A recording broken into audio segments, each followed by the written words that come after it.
मुरली अमृत की धारा है धारा, जो देती दुखों से किनारा। मुरली अमृत की धारा है धारा, जो देती दुखों से किनारा। भूले जीवन में हो जाए शिव बाबा मुरली में समझाए। भूले जीवन में हो जाए शिव बाबा।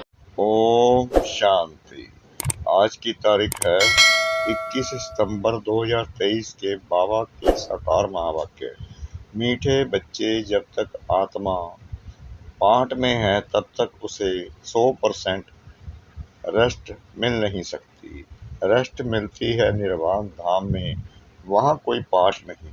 बाबा ने प्रश्न पूछा, जो बच्चे चलते चलते पढ़ाई से थक जाते हैं, उन्हें फिर कौन से संकल्प आते हैं जो विकल्प का रूप ले लेते हैं? बाबा ने उत्तर दिया, नंबर 1, उन्हें बाप को छोड़ देने के अर्थात पार गति देने के संकल्प आते हैं। बाबा कहते, यह संकल्प आना भी विकल्प है, ऐसा संकल्प करना भी पाप है। पढ़ाई ना पढ़ना माना ही थक जाना। ऐसे बच्चे अपना खाना खराब कर देते हैं। नंबर 2, अगर किसी बात के कारण कोई माता पिता से रूठ जाते हैं तो वह 21 जन्मों की बादशाही गवा देते हैं। गीत, आज अंधेरे में है इंसान।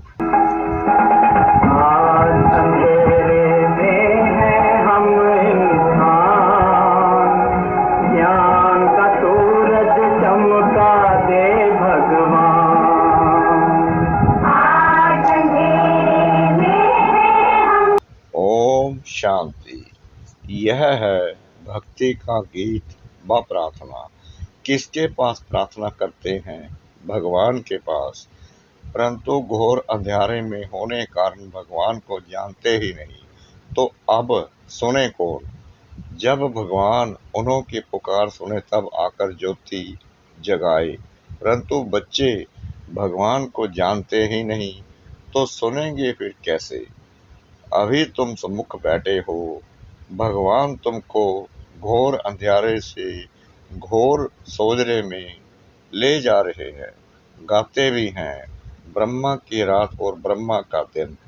रात में दर दर भटकते भी बहुत हैं। पहाड़ों पर टिकाने, मंदिरों मस्जिदों में जाते हैं, परंतु भगवान मिलेगा कहाँ? भगवान का जन्म भी भारत में मनाते हैं, शिवरात्रि कहते हैं ना। बरोबर उनकी यादगार प्रतिमाएं भी भारत में हैं, परंतु समझते नहीं कि वह कब आते हैं। बिल्कुल घोर अंधेरे में है। अभी तुम घोर अंधेरे में नहीं हो, तुम नंबरवार पुरुषार्थ अनुसार सोजरे में आते जाते हो। तुम बच्चे जानते हो यह सारी सृष्टि की रचना कौन और कैसे करते हैं। तुम यहाँ आए हो ईश्वरीय विश्वविद्यालय में, जहाँ ईश्वर पढ़ाते हैं, मनुष्य से देवता बनाते हैं। यह नॉलेज तुम्हारे में भी नंबरवार समझते हैं। कोई तो अच्छी रीति समझते हैं, कोई पूरा नहीं समझने वाले भागंती हो जाते हैं, यानी कि भाग जाते हैं। माता पिता से रूठ पड़ते हैं, जिनके लिए गाया हुआ है आश्चर्यवत। ऐसे माता पिता से रूठ पड़ते हैं, पश्यन्ति कथन्ति फिर रूठ पड़न्ति। जानते हैं माता पिता से हमको 21 जन्म लिए स्वर्ग की बादशाही मिलती है, फिर भी भूल जाते हैं। बाबा ने समझाया है, जिसको शांति कहा जाता है वह मिलती ही है शांति धाम अथवा निर्वाण धाम में। उसको मुक्ति धाम भी कहा जाता है। अगर कोई कहे हम 100% रेस्ट में हैं, परंतु यह अक्षर कोई है नहीं। सारे दिन में कोई ना कोई कर्म जरूर चलता है। हाँ, अल्पकाल के लिए रात के दिन को रेस्ट कहते हैं, क्योंकि आत्मा कहती है मैं सारा दिन काम करके थक गई हूँ, अब रेस्ट लेती हूँ। अपने को डिटैच कर देते हैं। यह तो जानते हो, बाप रहते ही हैं शांति देश में, या ऐसे समझते हो कि परमपिता परमात्मा वहाँ रेस्ट में रहते हैं। परमात्मा रेस्ट में तब रहते हैं जब उनका पाठ नहीं है, मुक्ति धाम में कोई काम नहीं करते हैं। यह बड़ी समझने की बातें हैं। अभी तुम्हारी बुद्धि का ताला खुलता जाता है। बाप कहते हैं तुमको पता है मैं रेस्ट में कब रहता हूँ, जबकि तुम बच्चे स्वर्ग में सुख में रहते हो। वहाँ तुमको सुख शांति है, उसको रेस्ट नहीं कहा जाएगा। रेस्ट में तब कहें जब तुम्हारा कोई पाठ नहीं है। तुम जब स्वर्ग में हो तो मुझे कोई मेहनत नहीं करनी पड़ती। मैं वहाँ यानी घर में शांत में रहता हूँ। शांति का दूसरा अक्षर वहाँ रेस्ट कहेंगे। यहाँ तो रेस्ट में रह नहीं सकते हैं। आत्मा कहती है मैं रेस्ट में तब हूँ जबकि रात को नींद करती हूँ, उस समय रेस्ट में हूँ या शांत में हूँ, बात एक ही है। रात को अशरीरी बन जाते हैं, शांत हो जाते हैं, फिर उठते हैं तो कर्म में आते हैं, फिर भी अनरेस्ट है। कर्म करते अनरेस्ट भासती है। सतयुग में अनरेस्ट का सवाल नहीं, अनरेस्ट करती है माया। वहाँ ऐसे नहीं कहेंगे कि हम रेस्ट में रहते हैं, काम काज सब करते हैं, परंतु अशांत नहीं रहते हैं। बाकी रेस्ट अक्षर है नहीं। समझो कोई कहते हैं हम शिमला जाते हैं रेस्ट के लिए, परंतु रेस्ट का अर्थ नहीं। सच्ची रेस्ट तब है जब हम निर्वाण धाम में रहते हैं, वहाँ चुप रहते हैं। बाकी रेस्ट कोई को नहीं है। कोई कहे हमको 100% रेस्ट है तो यह रॉन्ग है, इसको अज्ञान कहा जाएगा। हाँ, यह जरूर कहा जाएगा पढ़ाई नहीं पढ़ने चाहते तो रेस्ट लेते हैं, ना पढ़ना रेस्ट लेना, यह तो फिर थकना हो गया। अपना ही खाना खराब करते हैं। समझाया जाता है हे रात के राही, स्वर्ग की राह पर चलते चलते थक मत जाना, रूठ नहीं जाना। माता पिता को पार गति देने का तो संकल्प भी नहीं उठाना चाहिए। यह संकल्प उठाया तो उसको विकल्प कहा जाता है। ऐसे माता पिता जिससे स्वर्ग की रजाई मिलती है, उसके लिए संकल्प भी क्यों उठाएं। लिखते हैं कभी कभी संकल्प आता है छोड़ दें, कुछ समझ में नहीं आता। अरे समझने का तो ये टाइम है ना। समझना अर्थात पढ़ना। तुम जानते हो हम पढ़ रहे हैं। परमपिता परमात्मा जो ज्ञान सागर है, ऊंच ते ऊंच है, उनको कोई भी जानते नहीं। भल ब्रह्मा विष्णु शंकर अथवा लक्ष्मी नारायण को जानते हैं, परंतु भारतवासियों को यह पता नहीं कि लक्ष्मी नारायण ने राज्य कब लिया और किसने दिया। माया ने बिल्कुल ही घोर अंधेरे में डाल दिया है। बाप आकर समझाते हैं रचता बाप मनुष्य सृष्टि की रचना कैसे करते हैं, यह तो कोई भी नहीं जानते। बाप ही बैठ समझाते हैं। प्रजापिता ब्रह्मा को क्रिएटर नहीं कहेंगे। फल प्रजापिता कहा जाता है, परंतु वह रचता नहीं। मनुष्य कहते हैं हमको अल्लाह ने पैदा किया। निराकार फादर को ही रचता कहेंगे। रचता बाप को जरूर मनुष्य ही जानेंगे, जानवर तो नहीं जानेंगे। जानवर तो मुख से नहीं कहेगा कि हमको परमात्मा ने रचा है। मनुष्य कहेंगे हमको भगवान ने रचा है। तो बाप बैठ समझाते हैं तुम देखो ये रचना कैसे रची। पहले पहले रचना होती है मुख वंशावली की। बच्चे को बड़ा होकर फिर बाप बनना है।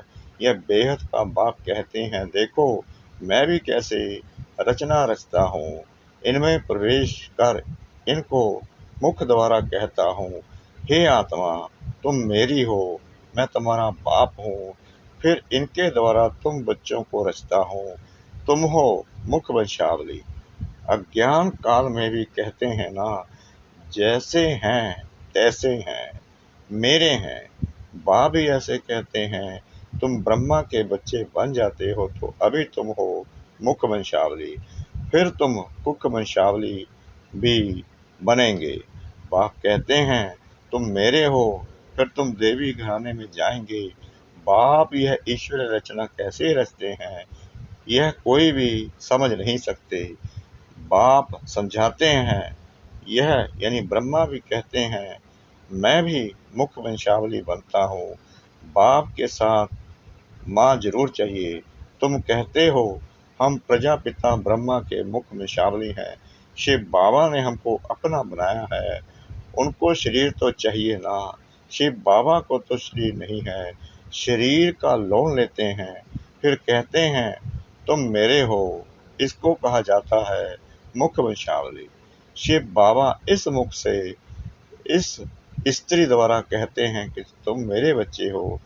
बाप ही समझाते हैं, और कोई शास्त्रों आदि में यह बातें हैं नहीं। तुम अभी सुनते हो, फिर प्रायलोप हो जाएगा। इस समय है घोर अंधेरा, बाप आकर रोशनी करते हैं, तब तो ब्रह्मा की रात ब्रह्मा का दिन गाया हुआ है। कुछ तो है ना, गाया हुआ है। झूठ तो झूठ सच की रत्ती नहीं, परंतु बाप कहते हैं प्राय कुछ ना कुछ रहता है, प्रलय नहीं हो जाती। थोड़े रहेंगे फिर झाड़ वृद्धि को पाता है। मनुष्यों ने फिर महाप्रलय दिखाई है, परंतु महाप्रलय कभी होती नहीं। ऐसे नहीं होता जो सागर में बच्चा पीपल के पत्ते पर आए, यह सब कपोड़े हैं। बाप ने समझाया है, तुम जब गर्म महल से आते हो तो वहाँ आनंद में रहते हो, वहाँ दुख पाप कर्म होता नहीं। वह है ही पुण्य आत्माओं की दुनिया, यह है पाप की दुनिया। यहाँ सब कुछ त्याग कर तुम सदा पुण्य आत्मा बनते हो। तुम इतना पुण्य करते हो जो आधा कल्प तुमको कोई पाप आत्मा नहीं कहेंगे। तुम अविनाशी पुण्य आत्मा बन जाते हो। यहाँ फिर आधा कल्प पाप आत्मा कहेंगे। घड़ी घड़ी दान पुण्य करते रहते हैं। भारत को कंप्लीट धर्मात्मा कहा जाता है। भारत में दान पुण्य करते हैं। तुम जानते हो यह दुनिया हम छोड़ने वाले हैं, फिर आना नहीं है। इस दुनिया की सामग्री तुम ट्रांसफर करते हो नई दुनिया के लिए। मनुष्य ईश्वर अर्पणम करते हैं, अर्थात ट्रांसफर करते हैं दूसरे जन्म के लिए। यहाँ तुम ट्रांसफर करते हो 21 जन्मों के लिए, तो बहुत चाहिए ना। तुमसे सारी कीचड़ पट्टी लेकर नया देते हैं, पुराना लेकर सोने का देते हैं। तुम सच्चाई से बाप को देते हो, बाप भी तुमको सब कुछ देते हैं। तुम्हारा पाठ जो चलता आया है यह ड्रामा में था। सबने घर बार छोड़ा, नहीं तो गौशाला कैसे बने। मनुष्य तो नहीं जानते भट्टी कैसे बनती है, वह तो दिखाते हैं बिल्ली के उगरे आदि थे। यह सब ज्ञान तुम बच्चों को अभी है, फिर वहाँ यह ज्ञान नहीं रहेगा। हम ऐसे 21 जन्म राज्य करेंगे, फिर गिरेंगे, वहाँ यह ज्ञान नहीं रहता। त्रिकालदर्शी पने का पाठ तुम्हारे में अभी रहता है। मुख्य हीरो हीरोइन का पाठ तुम्हारा ही है, और कोई का पाठ नहीं। असुर से देवता, फिर देवता से असुर, तुम भारतवासी ही बनते हो। बाकी तो है बीच के बाई प्लॉट्स नाटक में, बीच में फिर हंसी कौड़ी का खेल भी करते हैं ना। आधा कल्प बाद देवी देवता धर्म प्रायलोप हो जाता है। तुम्हारी बुद्धि में यह सारा चक्कर फिरता रहता है। तब तो तुम समझाते हो ना, परम पिता परमात्मा भी परम आत्मा है। परम धाम में रहने वाला है। बाप कहते हैं मेरे में सारा ज्ञान है, मैं मनुष्य सृष्टि का बीज रूप चैतन्य हूँ। वह तो जड़ बीज होते हैं, शिव तो चैतन्य है, उनकी प्रतिमा पूजी जाती है। आजकल गवर्नमेंट झाड़ों के सेटिंग लगाती है, यह है चैतन्य बीज। मनुष्य सृष्टि रूपी झाड़ का बीज कहते हैं। मुझे सारे झाड़ की नॉलेज है, तो जब कोई कहते हैं 100% रेस्ट में है, तो समझाना चाहिए कि 100% रेस्ट कभी मिलती नहीं। हाँ, ऐसे कहेंगे स्वर्ग में 100% पवित्रता, सुख, शांति रहती है, नाम ही है स्वर्ग। बाप को कहते हैं सत श्री अकाल, सच बोलने वाला, उनको कोई काल नहीं खाता, उनको कहा जाता है कालों का काल। बाप कहते हैं यह छीछी दुनिया है, इस बंबोर को आग जरूर लगनी है। तुम बच्चे जानते हो यह महाभारत लड़ाई महाकल्याणकारी है। मनुष्य यह करते हैं कि शांति हो जाए, गोया समझते हैं स्वर्ग के गेट्स ना खुलें। तुम तो ताली बजाते हो, भंबोर को आग लगे तो हम नई दुनिया बैकुंठ में जाएं। यह विनाश ज्वाला इस रुद्र ज्ञान यज्ञ से ही प्रज्वलित हुई है। जो बाप के बनेंगे वही स्वर्ग के मालिक बनेंगे। बाकी सबको हिसाब किताब चुकतू कर वापस जाना है, तुम जानते हो। अब वापस मुक्ति धाम में जाकर फिर अपना पाठ रिपीट करना है। सतयुग में यह इतने सब देवी देवता कहाँ से आए? मनुष्य से देवता किए करत न लागी बार। तुमको कौड़ी से हीरे जैसा पतित से पावर बनाते हैं। जितना जो नॉलेज धारण करेंगे उतना पद पाएंगे। राजधानी स्थापन हो रही है, तुम जानते हो। हम अपने लिए स्वर्ग की स्थापना कर रहे हैं श्रीमत पर। अगर श्रीमत से कोई रूठ कर अपनी मत पर चले तो वह रावण मत हो जाएगी। इसलिए कदम कदम पर तुम श्रीमत लेते रहो। बाप जीते जी तुमको ट्रस्टी बनाते हैं। अच्छा, मीठे मीठे सिकलाते बच्चों प्रति माता पिता बाप दादा का याद प्यार और गुड मॉर्निंग। रूहानी बाप की रूहानी बच्चों को नमस्ते। हम रूहानी बच्चों की रूहानी बाप दादा को श्रद्धा भरी प्रेम भरी नमस्ते। शुक्रिया बाबा, शुक्रिया बाबा, शुक्रिया बाबा, इस मीठी मीठी मीठी मुरली के लिए। धारणा के लिए मुख्य सार नंबर 1, कंप्लीट दानी बनना है। सच्चाई से सब बाप को अर्पण कर नई दुनिया के लिए ट्रांसफर कर देना है। नंबर 2, जीते जी ट्रस्टी बनना है। कदम कदम पर बाप से श्रीमत लेनी है। कभी भी श्रीमत से रूठ मनमत पर नहीं चलना है।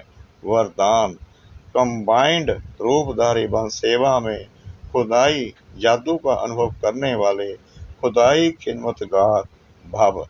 स्वयं को सिर्फ सेवादारी नहीं लेकिन ईश्वरीय सेवादारी समझकर सेवा करो। इस स्मृति से याद और सेवा सत्य कंबाइंड हो जाएगी। जब खुदा को खिदमत से जुदा कर देते हो तो अकेले होने के कारण सफलता की मंजिल दूर दिखाई देती है। इसलिए सिर्फ खिदमतगार नहीं लेकिन खुदाई खिदमतगार हो, यह नाम सदा याद रहे तो सेवा में सत्य खुदाई जादू भर जाएगा और असंभव भी संभव हो जाएगा। स्लोगन, कर्मयोगी बनना है तो कमल आसनधारी यानी न्यारे और प्यारे बनो। कर्मयोगी बनना है तो कमल आसनधारी यानी न्यारे और प्यारे बनो। ओम शांति।